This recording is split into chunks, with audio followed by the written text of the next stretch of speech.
This is Nicholas Travis, here present for the Dunlop Corner podcast. Thanks, y'all. Well, this podcast is called Dunlop Corner. There is a reason for this name, because for a while I've been a DJ in a radio station in Italy. And at that time, it was the late 90s, I had my hair cut very, very short. And my hair were yellow, literally yellow. And I looked like a tennis ball. And at that time, Dunlop is one of the main dealers of tennis ball, and so they started calling me Dunlop. I would like first of all to give you the opportunity to briefly introduce yourself, who you are, and in particular who you are as a musician. So my name is Nicholas Travis. I'm an American, obviously, as you can tell from. I've been a professional musician for most of my adult life. I've toured quite a bit in Europe, a lot in the States, a little bit in Asia as well, with different types of projects. I've worked in projects where I'm kind of a sideman and I'm supporting, someone else and their songs and their music. And I've also been, a part of my own original projects, which you know quite well, Frida. Yeah, I do. Yeah. So, my journey started pretty young. For some reason, it was embedded in my brain at a very young age that I wanted to be a musician, and that by the time I was about 14 or so, I kind of just had this decision where I was like, I'm going to be a professional musician. Like, I'm going to take this really seriously, and I always wanted to be on a level of doing, studio session work and being able to play professionally and play with really high caliber players. And I always had this passion to kind of get to that professional level.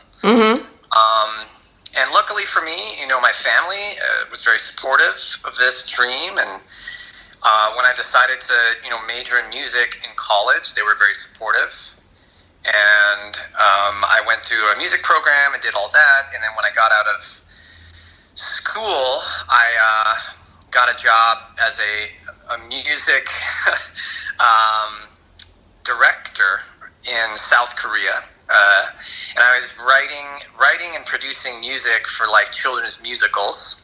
All right. Which is kind of far-fetched, but that's what I did. I did that. I loved it, and I did that for 4 years.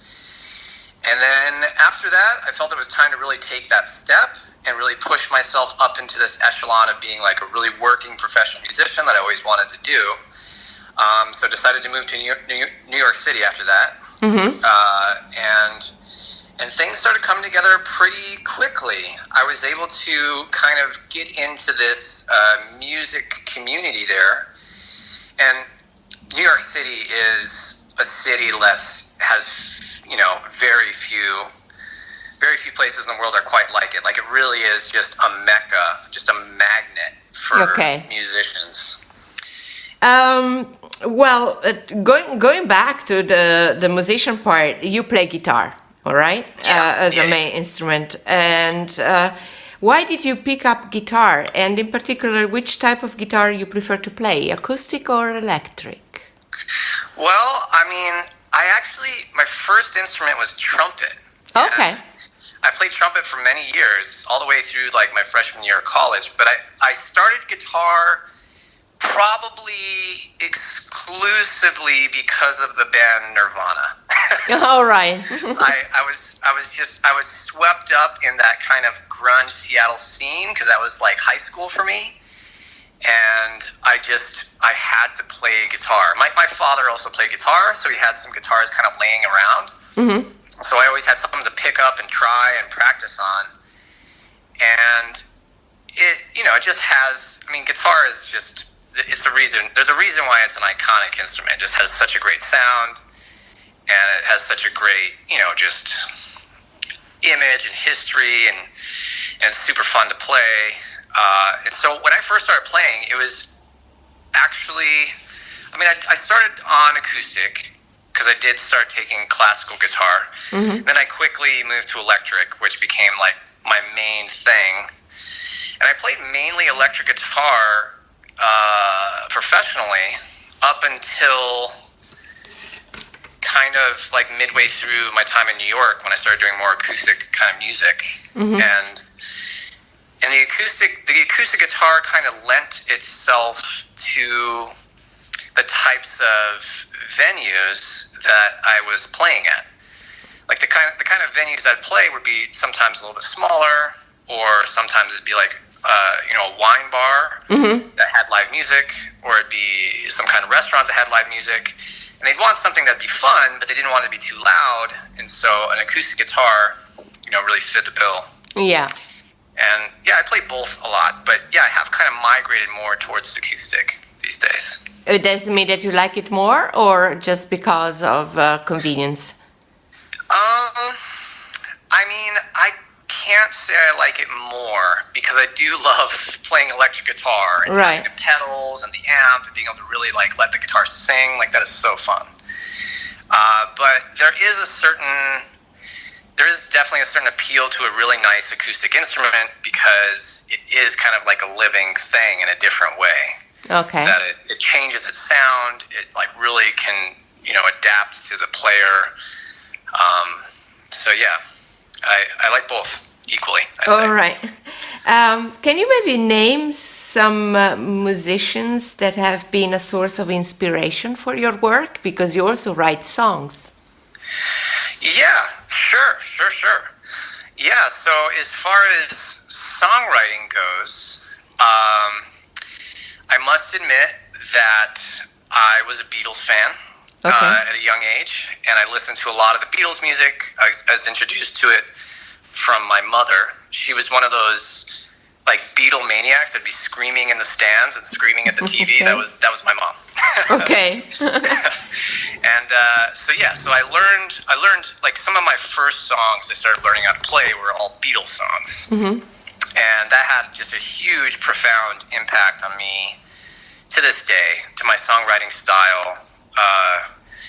But I also, let's see, what other, I've loved like lots of indie artists. So I'm really into like the Fleet Foxes, Father John Misty I saw recently. He was great. I really love Jose Gonzalez. I think he has a great style, very cool acoustic indie sound. Those are artists, there's also like, there's also bigger artists that were a huge influence on me at a young age. Like Jimi Hendrix was my favorite guitarist for a long time. I really loved Paul Simon as a songwriter, learned a lot of his songs, took a lot of ideas from him. Those are a few. Well, big names anyhow. Yeah. This podcast is about art in general and communication as well.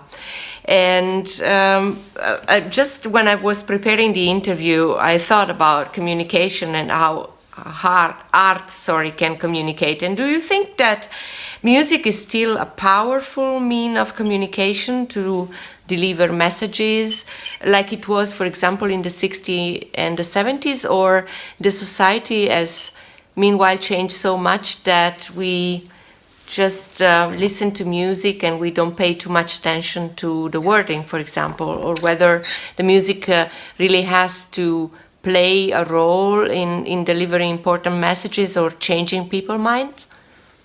Yeah, I think that's a great question. And I have thought about this kind of phenomenon a bit myself, because there was this revolutionary spirit to a lot of music from the 60s, and kind of the message of like, protesting the Vietnam War and the Civil Rights Movement and all these important like social movements were echoed in the music of the time. And I do think that there's obviously still some of that. And there definitely was some of that kind of like in the hip-hop of the 90s. It was very political as well. But I do think that to a certain extent, music has become a little bit more of like an escape for people. Okay. Like they want to enjoy it in a way that helps them kind of just escape the difficulties. And just the world seems like it's become a little bit more complicated, and it's not as cut and dry. You know, who are the good guys, who are the bad guys per se. Mm-hmm. And I think that it still does exist for sure. Okay. And I think that it is definitely needed. And just because of everything that's going on in the world right now, I do have expectation that music will kind of start to become a little bit more of a deeper, like, you know, pulse of culture and of like social change. Right. I hope at least. What do you think, especially in a society that moves very fast, where there are lots of platforms and social medias and different ways of, digital way of listening to the music? What do you think? What do you think about platforms like Spotify or SoundCloud? Do you think they are supporting the music, or they're just cutting the soul of music? Yeah, I mean, they're a double-edged sword, these kinds of things.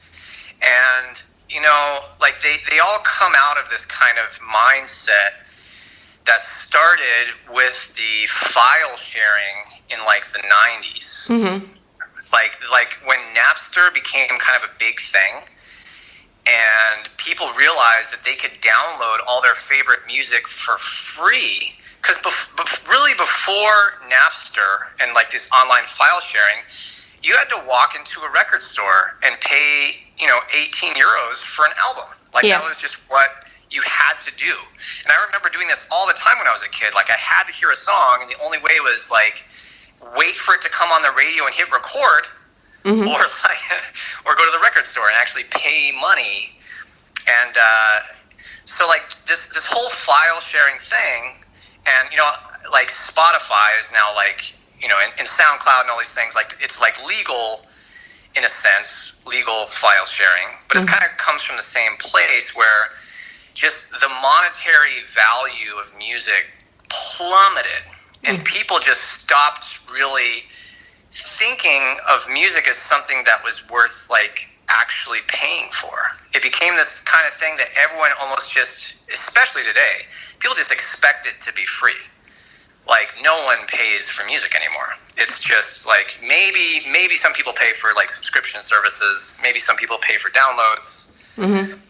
But the other side of that is, you know, it has never been easier to share your music. Right. It's never been easier to get an audience, to get exposure, and you know, before this whole situation right now happened. Like live music and you know, attendance at like concerts and festivals was going up and up and up and up and up. Mm-hmm. So people didn't lose any interest in music at all. And some of these bands and artists that were starting out would never have been able to rise to the level of success without these file sharing services. Right. And so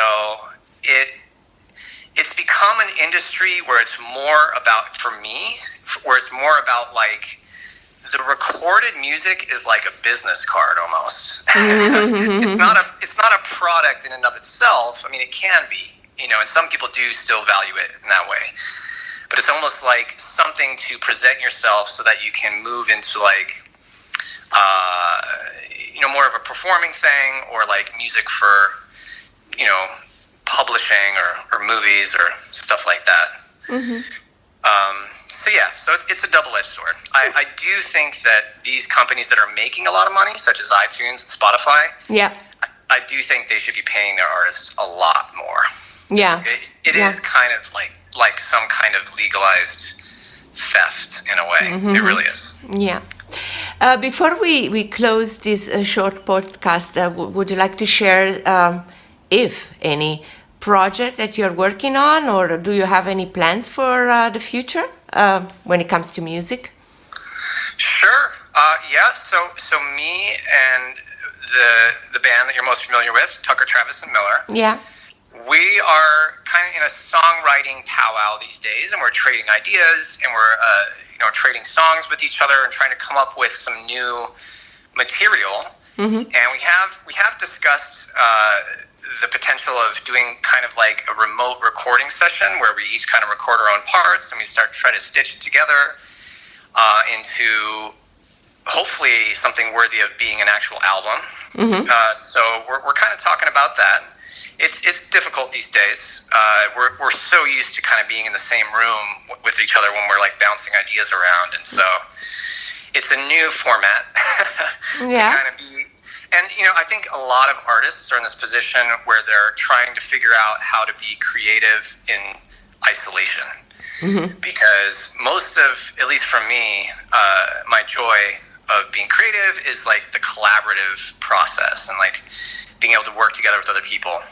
So I'm trying to dig down deep and tap into some sense of like what I personally would like to work on, because I'm really the only one around.